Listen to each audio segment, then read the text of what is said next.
Just আবার আবার বলে দেই, আসছি কোনি মিয়ার সাথে, নাসা ভাইয়ের সাথে মারপিট করার জন্য না। বুঝতে পারছেন? আরেকটা জিনিস বলে নেই, অনেকে বলতে পারে থরসব বিল্লালের কি কোনো দুর্বল জায়গা আছে? কোনো দুর্বল জায়গা নাই। যে মনে করেন পাম্পে গিয়ে আর বাড়ির সামনে বলে জাইঙ্গা গুল কিনবো, সে কাঁচা দিয়া জায়গায় মাইরা ফেলাইতে পারবো। বাট সহিংসতা, সন্ত্রাসী এগুলা কইরা মানুষের মনে জায়গা নেওয়া যায় না। বুঝতে পারছেন?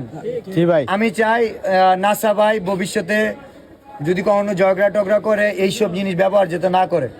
আজ পর্যন্ত কন্টেন্ট ক্রিয়েটাররা বিশৃঙ্খলা আছে, বাট ডিরেক্ট হাতে অস্ত্র নেওয়া বা এরকম কিছু নাই, যেটা নাসা ভাই করছে।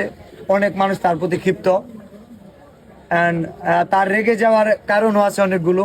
খুব সহজ করে বলি, সেলফ স্টিক, ওটা অনেকে আত্মরক্ষার জন্য ব্যবহার করে। আপনারা ক্ষমা করবেন কিনা জানি না, তবে আমি আমার জায়গাতে ক্ষমা করে দিচ্ছি। কারণ আমি আমার ভালোবাসার মানুষদের এবং সেই সাথে শেরপুর জেলার প্রত্যেকটা সচেতন নাগরিকদের বলি, নাসা ভাইয়ের সাথে যা হয়েছে পরবর্তীতে আর কিছু যেন না হয়। কারণ গ্যাঞ্জাম করলে গ্যাঞ্জাম হইতেই থাকে, এক সময় এটা পরিবার পর্যন্ত গড়াবে। বুঝতে পারছেন? আমরা অত দূর না যাই, এখানে শেষ করি। সবচেয়ে বড় কথা, 43 ঘন্টায় সংগ্রহ 10 লক্ষ টাকা।